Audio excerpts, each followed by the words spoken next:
Hello guys, आप सबका हमारे चैनल वन विजन साइंस में स्वागत है। आज की वीडियो में हम डिस्कस करेंगे लेडर मार्नेस रिएक्शन के बारे में कि ये किस तरीके की रिएक्शन होती है और इसकी मैकेनिज्म किस तरीके से होती है। तो जनरली जो लेडर मार्नेस रिएक्शन है वो एक कंडेंसेशन रिएक्शन होती है और इसमें जनरली हम फिनोल का कंडेंसेशन किसके साथ करवाते हैं, फॉर्मेल्डिहाइड के साथ फिनोल की रिएक्शन करवाते हैं। और जब फिनोल और फॉर्मेल्डिहाइड की रिएक्शन करवाते हैं तो हम इसको डाइल्यूट एसिड की प्रेजेंस में भी करवा सकते हैं और डाइल्यूट बेस की प्रेजेंस में भी करवा सकते हैं। तनु अम्ल की उपस्थिति और तनु क्षार दोनों की उपस्थिति में ये रिएक्शन करवा सकते हैं। तो जब हम फिनोल की फॉर्मेल्डिहाइड से रिएक्शन करवाते हैं तो हमें बेंजीन रिंग पे अल्कोहल ग्रुप क्या हो जाता है, ऐड हो जाता है और हमें पेरा हाइड्रोक्सी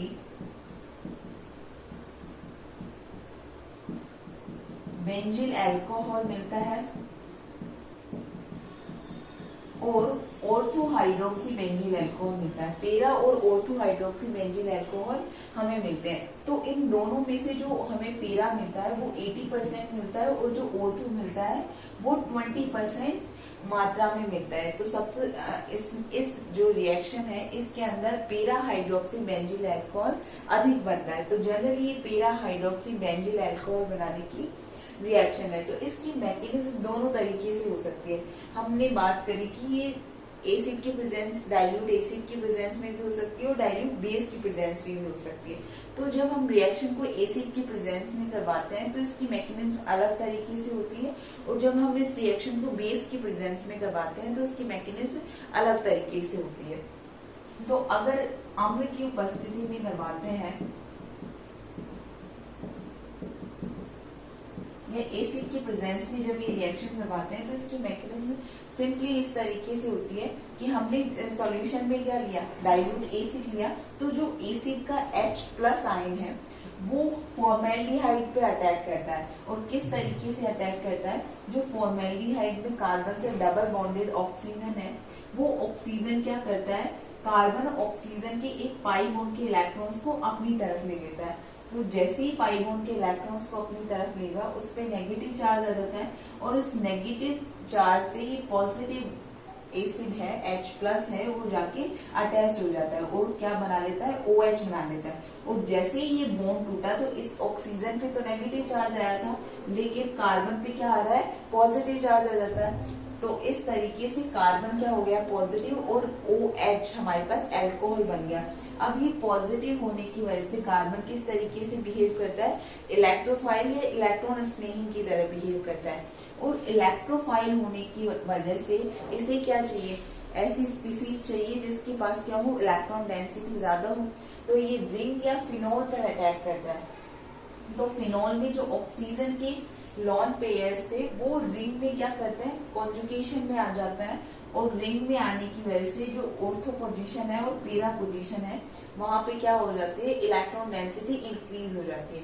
तो पहले हम ऑर्थो का देख लेते हैं। जैसे ही ऑर्थो पर ऑक्सीजन के इलेक्ट्रॉन लॉन पेयर्स कॉन्जुगेशन में आए, ऑक्सीजन और कार्बन में क्या हो गया, डबल बॉन्ड आ गया। और डबल बॉन्ड आते ही ये कार्बन और कार्बन के बीच का डबल बॉन्ड ब्रेक हो गया और ब्रेक होते ही ऑर्थो पोजीशन पे क्या हो गया, नेगेटिव चार्ज आ गया। अब जैसे ही नेगेटिव चार्ज आ गया ये पॉजिटिव कार्बन क्या करता है, अटैक करता है और इस पे डबल बॉन्ड आएगा। जैसे ही कार्बन ऑक्सीजन पे डबल बॉन्ड आएगा ऑक्सीजन पे क्या हो जाता है, पॉजिटिव चार्ज आ जाता है और ये कार्बन इस ऑर्थो पोजीशन पे जाके अटैच हो गया। पहले से भी यहाँ पे क्या था, हाइड्रोजन तो था ही ना, और ऑक्सीजन पे क्या है, पॉजिटिव चार्ज आ गया। तो ये क्या करता है, हाइड्रोजन अपने बॉन्ड के दोनों इलेक्ट्रॉन इन दोनों कार्बन के बीच में देके चला जाता है।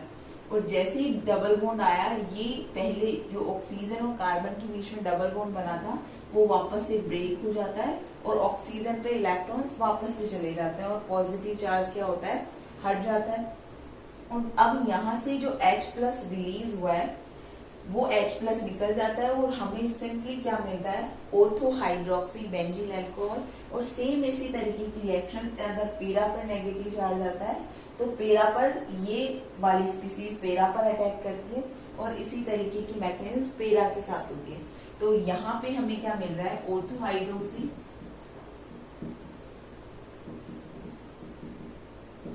बेंजील अल्कोहल।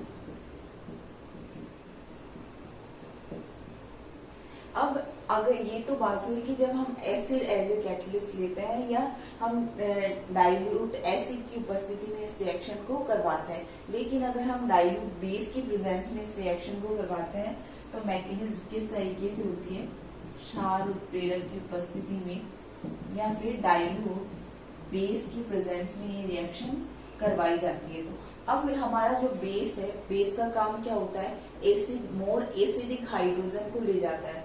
तो सबसे ज्यादा एसिडिक इन दोनों में से एसिडिक हाइड्रोजन कौन सा है, फिनोल का जो H+ है वो ज्यादा एसिडिक है, तो ये फिनोल का H ले जाता है, जो बेस है वो फिनोल का H ले जाता है और हमारे पास क्या बन जाता है, फिनोक्साइड आयन मिलता है। अब फिनोक्साइड आयन की जो लॉन पेयर्स हैं वो भी क्या करते हैं, रिंग में कॉन्जुगेशन में आ जाता है और रिंग में जैसे ही कॉन्जुगेशन में आएंगे ऑर्थो पोजीशन पे क्या आएगा, नेगेटिव चार्ज आएगा, इलेक्ट्रॉन डेंसिटी इंक्रीज हो जाएगी।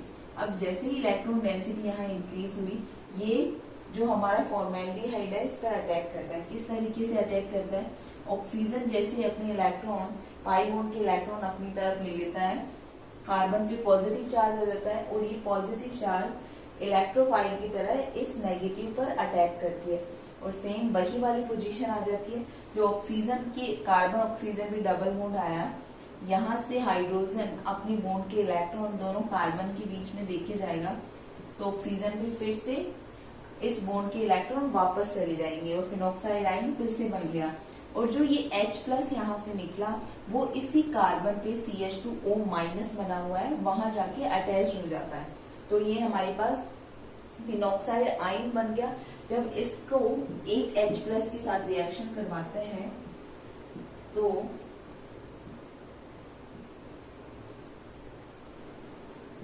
सिंपली हमारे पास ऑर्थो हाइड्रोक्सी बेंजील अल्कोहल बन जाता है। तो ये दोनों तरीके की मैकेनिज्म से आप कर सकते हो, एसिड की प्रेजेंस में भी कर सकते हो और डाइल्यूट बेस की प्रेजेंस में भी कर सकते हो। तो इस तरीके से हमारी लेडर वार्नियस रिएक्शन खत्म होती है। So thank you guys.